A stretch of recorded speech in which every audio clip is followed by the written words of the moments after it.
I shielded Su Jian from a sword strike, leaving me barren for life. He kept vigil by my bedside for 3 days and nights. When I awoke, his eyes red from crying, he vowed to marry me. Yet barely a year after our wedding, he fell for that lively, clever tofu girl. When she was 3 months pregnant, he let her feed me poisoned food. He mocked me, calling me nothing but a hen that couldn't lay eggs. As the poison took hold, Su Jian held my hand at my bedside and sighed. Lu Ying, do not blame me. Had you not died, my son would only be a commoner. This past year, I honored you as my primary wife, never withholding food or drink. That was my repayment for the sword you took for me. By dying to fulfill my beloved wife's name, you die with purpose. Hatred welled up within me. I drew my hairpin and thrust it into his lower body. He made me barren, I would make him childless. But after he choked me to death, I opened my eyes to find myself back on the day I saved him. This time, however, I did not go to him. Miss, are you all right? The maid Shusher's anxious voice snapped me from the suffocating nightmare. Only then did I realize I wasn't in that filthy, cluttered woodshed, but on a bustling street filled with vendors' cries and the clamor of the crowd. Hadn't I been strangled to death by Su Jian? How could I still be alive? Gasping for breath, I stared at the lively marketplace, identical to the one from my past life, and finally understood. I had been reborn. No blood stained my waist or abdomen, and the pungent scent of medicinal herbs had vanished from my skin. I was unharmed, my body preserved. Overwhelmed with joy, tears welled up in my eyes. Then, not far away, I saw a white horse, agitated and wild. It charged straight toward us. I could even clearly see the grains of yellow dust kicked up from the ground. Miss, watch out! Shosher threw himself over me. Behind me, Su Jian, who had been selecting hairpins for me, instinctively hid behind my back. In my past life, Shosher risked his life to shield me. Yet when the horse's hooves went wild, I turned first to protect Su Jian. The stable hand, intending to cut the horse down to halt it, missed his mark and thrust his blade toward our position instead. The sword pierced my waist and abdomen. Only later did I learn that both the stable hand and the runaway horse were punishments orchestrated by His Royal Highness the Crown Prince, a lesson for Su Jian rejecting his overtures. And I was merely collateral damage, a scapegoat caught in their struggle for imperial power. This time, I grabbed Shosher first, dashing toward the alley corner without a care for propriety. Someone, quickly protect Prince Su. But I myself hid to the side. When I saw that sword pierce Su Jian's right leg with brutal force, suppressing my wildly beating heart, I turned and climbed into the carriage. Su Jian, this time I won't save you. I'll see just how you fare. Born prematurely, I had been frail since childhood. When a severe cold nearly took my life, my parents heeded the divination of a venerable Taoist priest and decided to send me to Xian Temple to recuperate and find peace. There, I met Su Jian, who had accompanied Lady Su to offer incense. Believing me an orphan abandoned by my parents, he treated me with profound tenderness. For a month, he journeyed 2 hours to Xian Temple nearly every other day to visit me. Sometimes he brought only a jade hairpin, other times, just a warm osmanthus sugar cake. Though the gifts were simple, the sentiment was profound. Thus, Su Jian stayed by my side for 2 years. Unaware of each other's identities, we shared the same spring scenery. We flew the same kite together. It was then that I fell deeply in love with him. On the very day my health recovered and I returned home, I departed in haste, without time to bid him farewell. I left only a note for the Taoist priest at the temple, instructing him to seek me at the Xie residence later. It was only when we met again at the Xie residence that I learned he was the legitimate heir to a princely house. Our families were well matched, and so we exchanged marriage contracts, pledging our union. Today was supposed to be the day Su Jian and I prepared together for our wedding. The moment I returned home, Mother clutched my hand and wept. My poor daughter. Jian. Jian. He lost his leg. He'll never walk again. What will become of your wedding? Mother believed I still cherished Su Jian, yet grieved that I must marry a crippled invalid.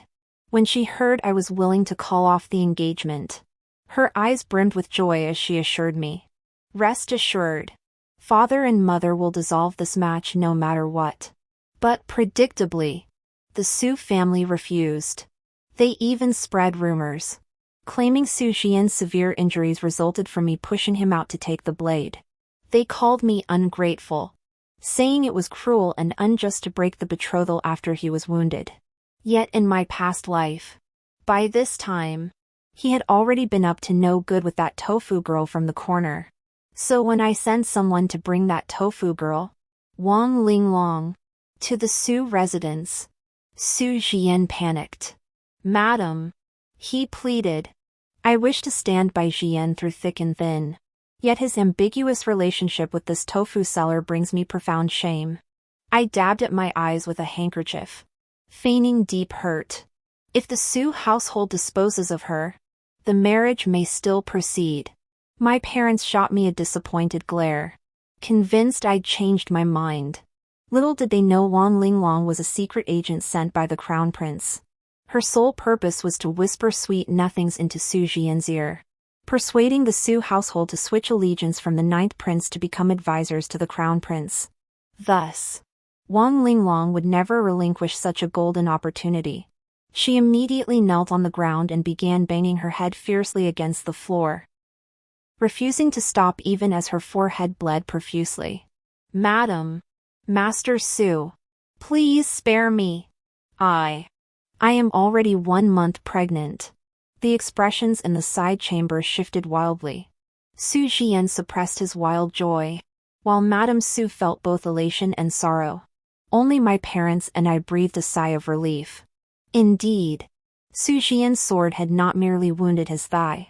Struck too high, it had severed his vital organs, leaving him forever incapable of fathering children. Recalling how in my past life I personally stripped him of his manhood with a hairpin, a wave of satisfaction washed over me. What a pity!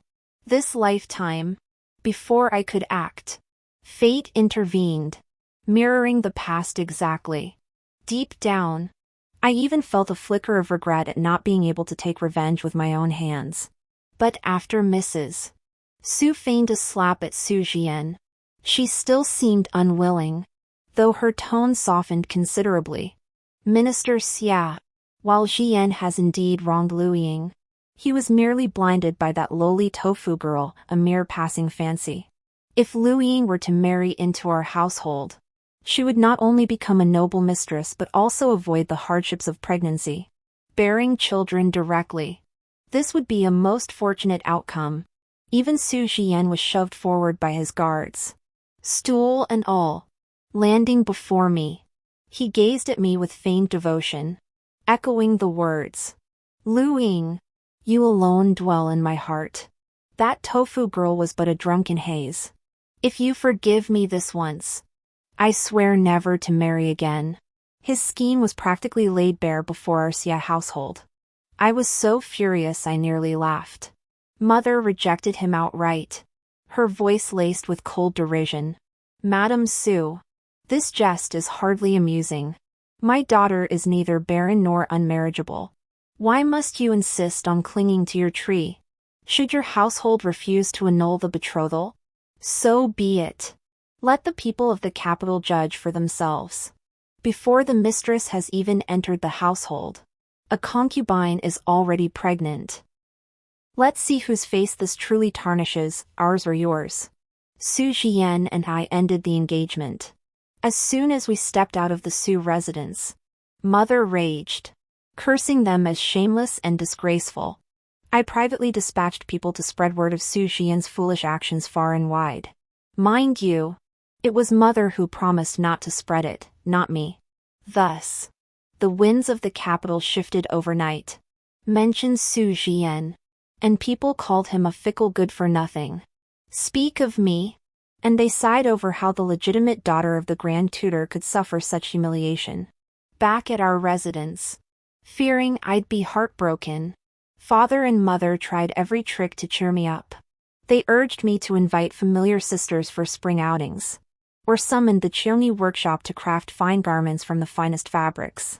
They spoke of how a blessed woman should not marry into an ill-fated household, vowing to find me a better husband. I refused them all, for I told my parents I wished to study medicine. Though in this life I've preserved my own body, the death of my past life remains etched in my memory. Had I known even a fraction of life-saving techniques, I wouldn't have been poisoned to death in that woodshed. Yet in my parents' eyes, they seemed to misunderstand.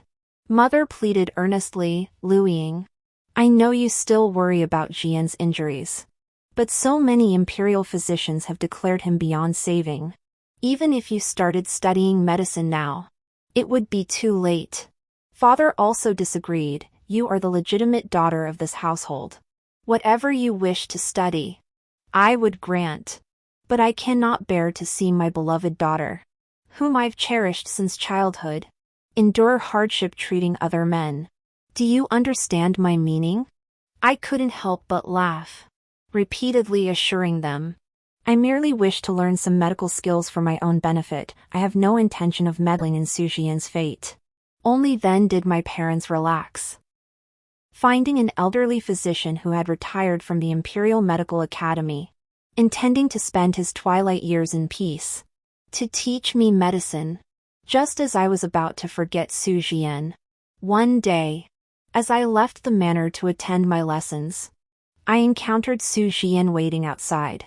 He didn't look well. His usually crisp, clean robes were now wrinkled.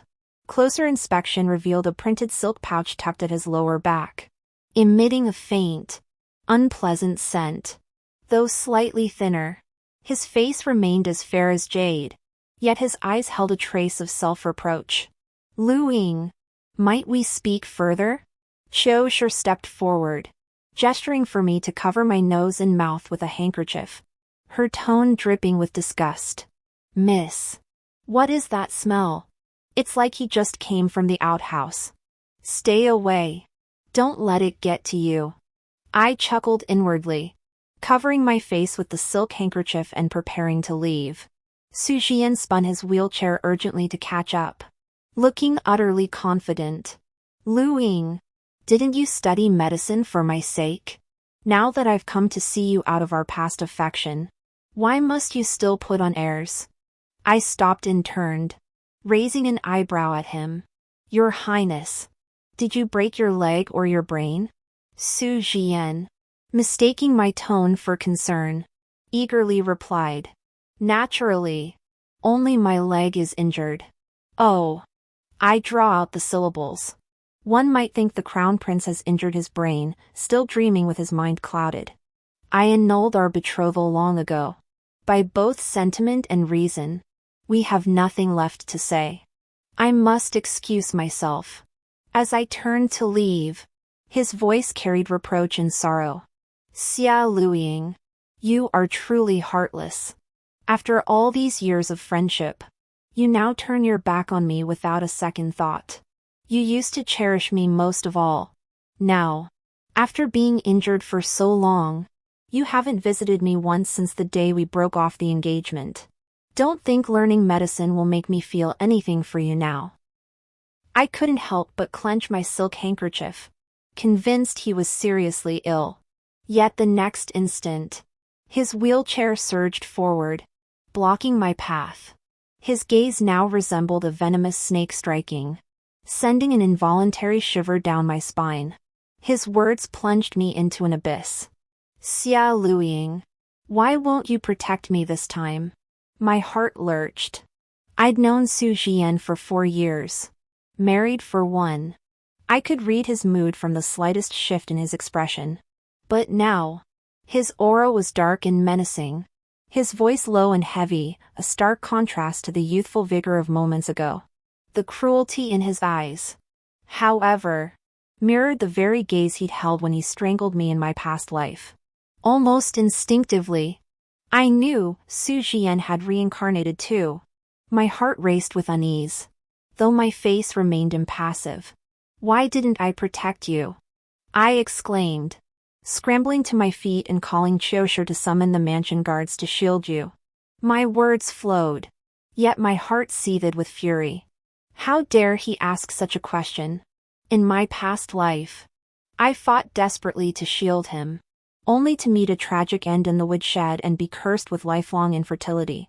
Now that he's been reborn, it's bad enough he feels no remorse toward me. But to have the audacity to demand why I didn't save him again?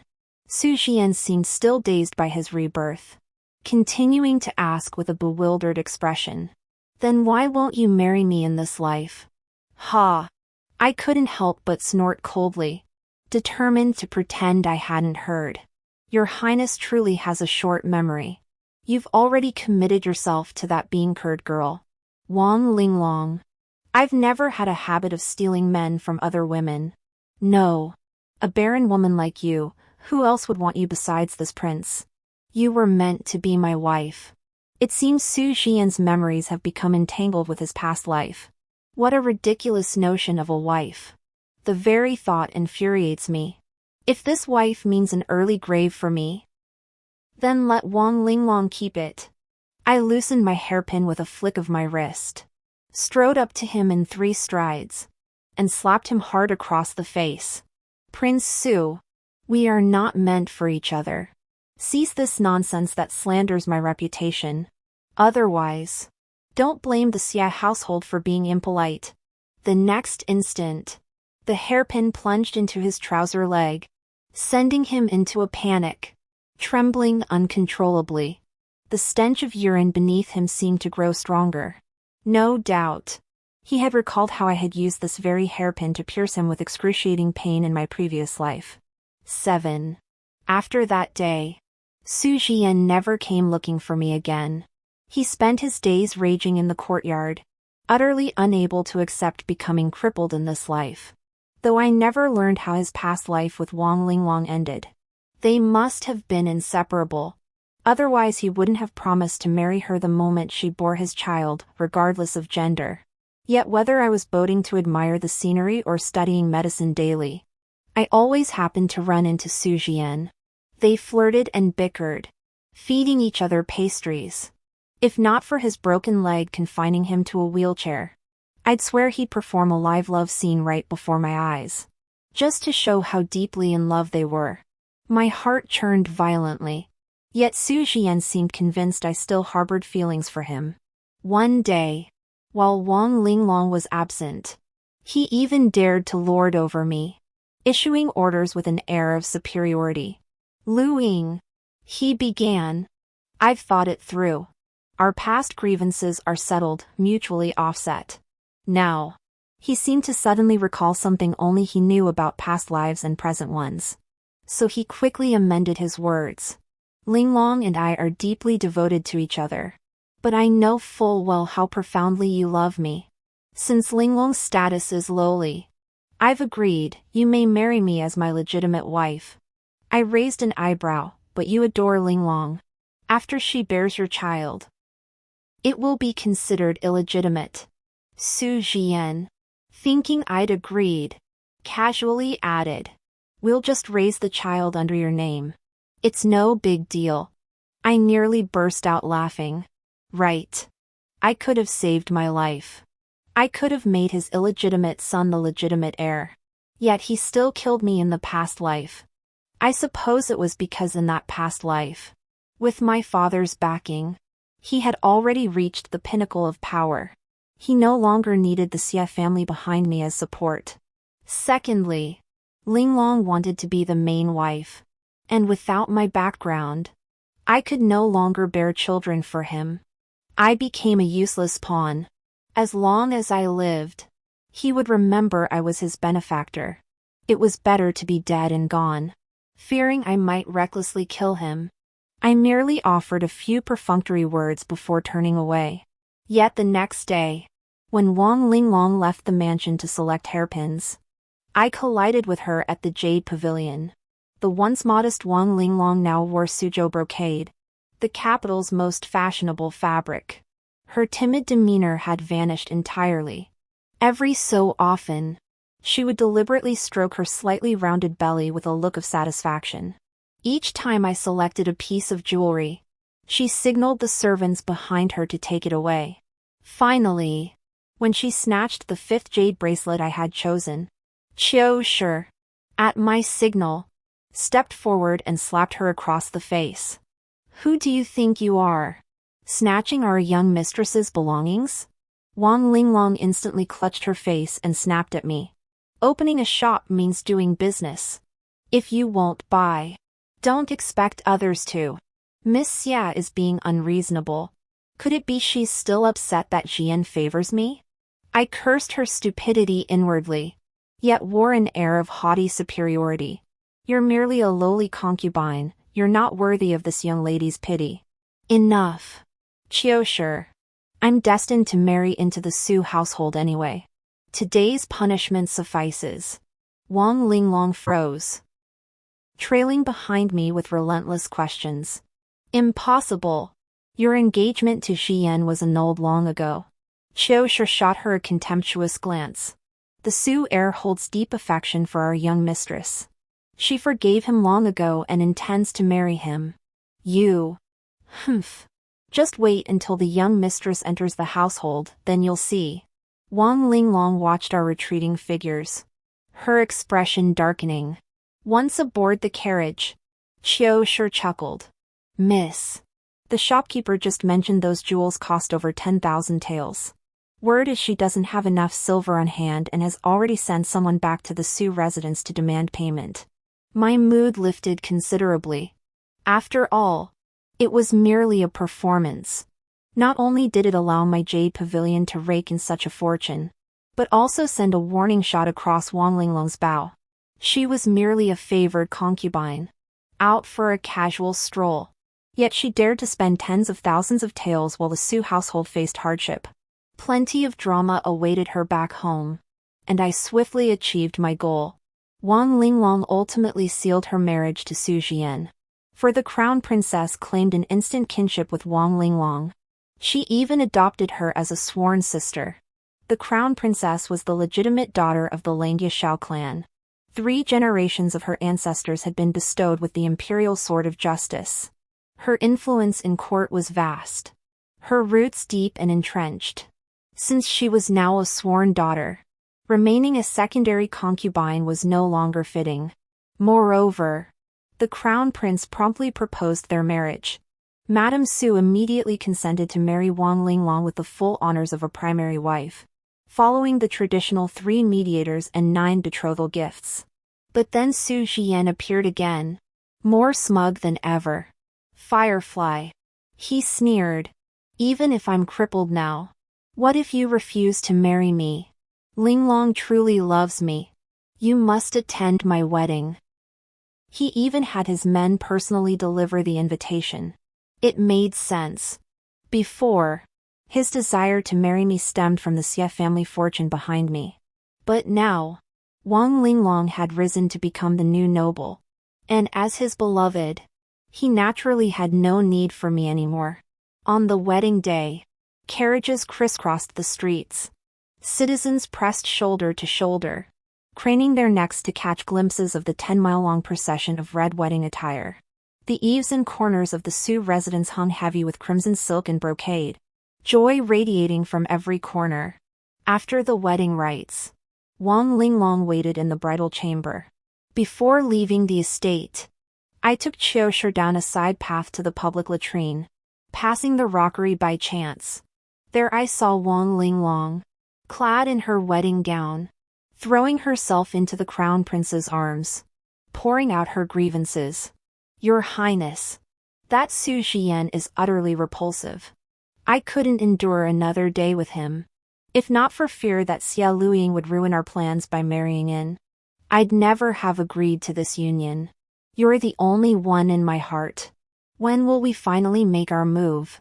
I overheard Su Jian, even with his broken leg. Still fawning over the ninth prince. He called the crown prince tyrannical, utterly unfit to be a benevolent ruler. The crown prince's face darkened as he whispered a few words into Wang Linglong's ear. I tiptoed out of the rockery along the path, adjusting my robes. The weather has turned cold. Who knows how much longer the Su household can hold firm amidst this turmoil. Gusu unexpectedly discovered a well over 1,000 meters deep, the Shanhai well. Using it for salt mining could greatly benefit the people. Yet the court was locked in endless debate over who should oversee and safeguard the salt mining operation. Traditionally, such duties fell to Su Jian. Firstly, by family seniority. He was the emperor's uncle, raised under the emperor's watchful eye. His trust in Su was unwavering. Secondly, the imperial princes now constantly clashed over every official appointment. This caused the emperor considerable headaches, and assigning it to Su Jian seemed the fairest solution. Yet precisely because of the emperor's trust in Su Jian, the princes also placed great importance on Su's stance. This time, however, the emperor hesitated as he looked at Su Jian seated in his wheelchair. Su Jian, of course, repeatedly assured him that he would handle the task splendidly. In the end, the emperor couldn't bring himself to refuse him outright, but he did dispatch a prefect to assist him. Su Jian had been in Gusu for barely 2 days when the deep well, due to poor excavation, collapsed by half. The emperor flew into a rage and sent the crown prince to investigate. What they discovered was shocking. Not a single grain of salt remained in the depths. Yet when the Suzhou prefect had reported back to the capital, he had specifically sent men down to inspect the well. Clearly, the entire lower section was filled with harvestable brine. How could millions of tons of salt vanish into thin air in just 2 short days? Enraged, the crown prince had all the servants who had descended into the well arrested and interrogated one by one. It was discovered they were all men recruited by Su Jian. Moreover, the official work hours were limited to a mere 3 hours each day. Sensing something amiss, the crown prince finally extracted the truth from the prefect under intense interrogation. It turned out that during the off hours, Su Jian had been secretly sending his own men down the well to mine the salt. They would then transport the brine elsewhere to boil it down into salt. The crown prince led an investigation to a secluded private residence, finally recovering vast quantities of the missing salt. A completely collapsed Su Jian was brought back to the capital to await the emperor's judgment. Throughout the ordeal, he insisted he had never harbored any disloyal intentions. Yet the governor sent by the emperor stubbornly maintained that the miners had acted under Su Jian's orders. In the end, Su Jian publicly smashed his head against a pillar to demonstrate his sincerity. The emperor flew into a rage, denouncing Su Jian as a traitor who had betrayed his trust. Su Jian was utterly unable to defend himself. No matter how he explained, the enslaved miners all stubbornly insisted they acted on Su Jian's orders. Moreover, the governor stood behind him as proof of his innocence, his body not yet stiff. Even the ninth prince, who had spoken a few words in his defense, could only shake his head helplessly.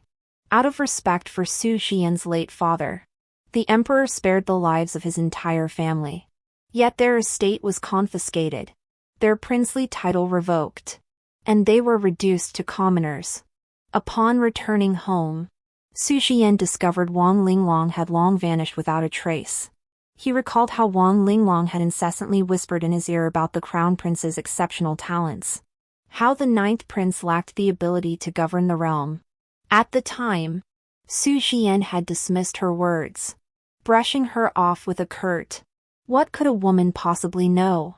Now, each piece of evidence finally struck his heart. As Su Jian prepared his horse to rush to the eastern palace, "The crown prince's consort is inviting me for tea."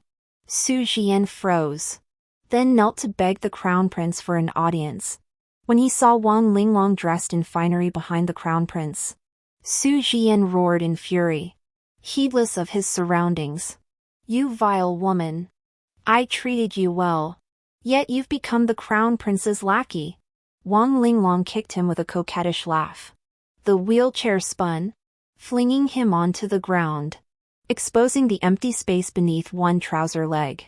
I was an orphan the crown prince found. I belonged to him, in life or death. If not for wanting you under his command, I'd never have married you. Do you know how disgusting you are? Just looking at your horrifying leg gives me nightmares. Su Jian lay sprawled on the floor like a dead dog, his eyes bloodshot. So what if you're unwilling?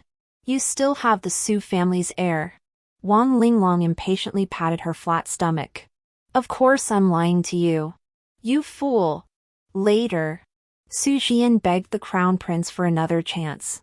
But the crown prince had long harbored resentment over his repeated rejections. Besides, he held no value now. The spectacle was quite entertaining. As I left, the crown princess even asked me to visit the Eastern Palace more often to keep her company. We were already close, so I readily agreed.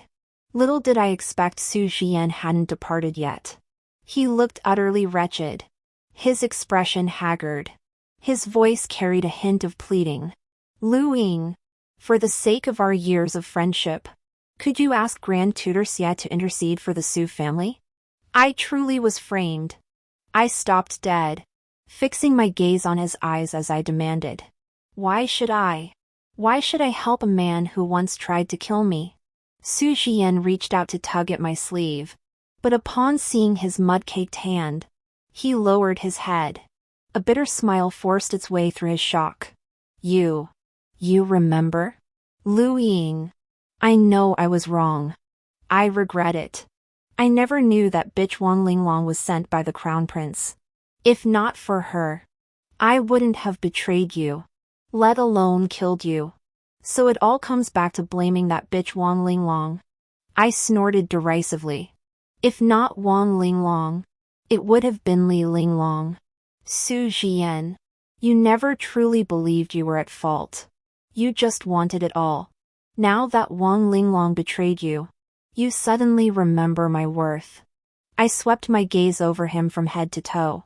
But I don't take in unwanted trash. As I left, Su Jian clutched his wooden wheelchair tightly, his face as pale as a vegetable. What I hadn't anticipated was Su Jian's desperate move. In the brief time I stepped out of the mansion, he'd replaced the coachman and had me taken to a remote estate. When I was forced off the carriage, I saw Su Jian waiting in the courtyard. He had made the rare effort to groom himself today. Yet that foul stench still clung to him. Lu Ying, that bitch Wang Linglong is hiding in the Eastern Palace. Too scared to show her face. I can't touch her now. But I promise you, the moment I get the chance, I'll kill her to vent your anger. Under the groom's restraint, I clutched the drugged pill on my wrist. But Su Jian was too far away now. I needed a plan. Avenge me? Su Jian nodded fervently, his voice brimming with passion. Very well. But you must send a letter to Grand Tutor Xie. He must clear my name and restore the Su family's honor. No matter what. The Grand Tutor is the Emperor's mentor. His Majesty will surely show him some favor. As long as you're in my hands, Grand Tutor Xie will do everything in his power to help me. I laughed at Su Jian's naivety. The matter was already settled. Yet he still harbored hopes of freeing the Su household. Still, I feigned deep thought and nodded. Very well. I'll help you this once. Su Jian's eyes reddened as he sighed. You're the only one who's ever treated me well. He led me into the room and gestured for me to take the writing implements. The moment he untied the rope binding my wrists, I flung the sleeping powder concealed in my sleeve at him. Su Jian instinctively covered his nose and mouth, his face flushing with rage. Xia Lu Ying, how dare you ambush me? I intended to give you a place after you helped me succeed. You're the one who doesn't know a good thing when you see it. At his command, the coachman entered and seized my arms in a death grip. Behind him stood another man bearing his likeness. This is my cousin, Xia Lu Ying. Once you conceive our Su family's child today, I shall marry you on the grounds that we've shared a night of passion and you bear my offspring. Then, your Xia family and mine will remain inextricably bound. The so-called cousin nodded repeatedly, his sunken eyes and unsteady gait marking him as a drunken good-for-nothing. He approached me, rubbing his hands together, his gaze sticky and leering. Indeed, Miss Xia, if I give this child to my cousin, he'll reward me with 100 taels of silver. My apologies. Su Xian snorted coldly and turned his wheelchair. The moment that cousin lunged forward, I seized his jaw. I forced a pill into his mouth.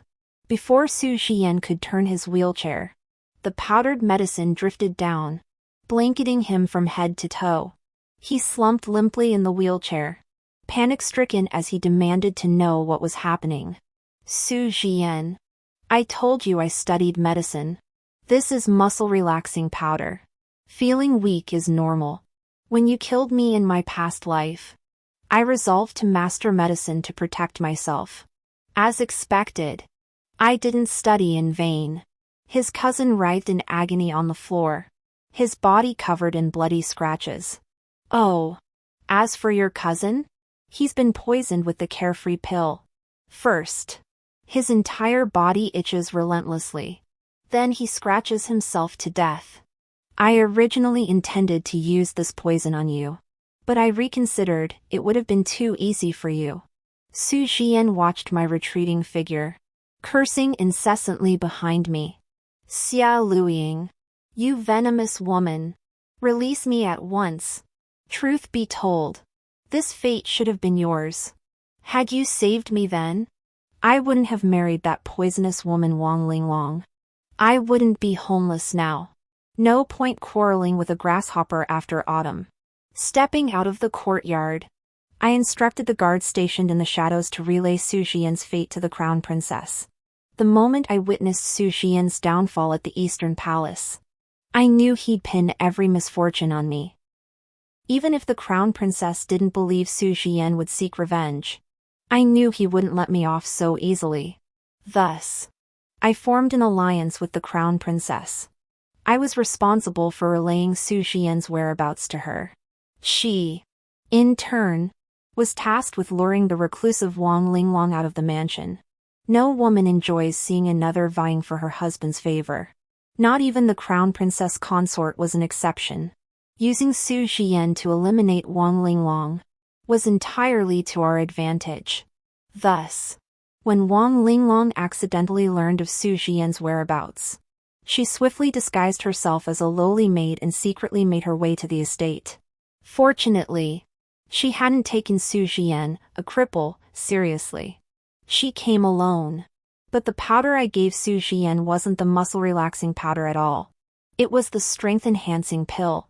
Initially, it caused utter weakness, but soon it granted boundless strength. When enemies meet, the blood boils all the more fiercely. I suppose I gave Su Xian a helping hand. Even through the paper window, the rustling shadows revealed the intensity of their struggle. Screams and cries echoed incessantly from within. Only after a long while did the room finally fall silent. I pushed open the chamber door and stepped inside. A wooden stick was driven horizontally through Wang Linglong's chest. Su Xian must have snapped it from the armrest of his wooden wheelchair and thrust it in. Her eyes were wide open, refusing to close in death. As for Su Xian's cousin, every inch of his body was already torn to shreds by the agony. Covered in bloody wounds, he had clawed himself to death. Su Xian, however, still clung to life. He slumped beneath the wheelchair, his face and arms smeared with blood from Wang Linglong's desperate attempts to dig it out. But a gem-encrusted dagger was lodged in his lower abdomen. Blood still trickled steadily from the wound. His eyes lit up when he saw me, and he grabbed my ankle. Save me! Save me! Luiying, this life of mine. No, this shouldn't be my fate. But I pressed down on the dagger, twisting it viciously in his wound several times, drawing a muffled groan of agony from him. Do you know why you lost? Because you were too arrogant. You thought possessing memories of your past life would guarantee you prestige even with a broken leg, and a loving relationship with Wang Linglong. But I returned even earlier than you. I was the variable in your plan. Su Xian's face instantly drained of color. He finally recalled how my feigned confusion had lulled him into complacency. Rage surged within him. Xia Luiying. Even if I die this time, perhaps I'll get another chance? Next time. Just wait, I'll grind your bones to dust. Su Xian drew his last breath after uttering these words. But he did serve as a timely reminder. I couldn't give Su Xian another chance. So I sent his corpse to Ziyun Temple, burying him beneath a century-old peach tree. Let the temple properly purge his malevolent spirit. I also left over 100 taels as offerings, instructing them to chant the ghost-slaying incantation daily beneath that peach tree.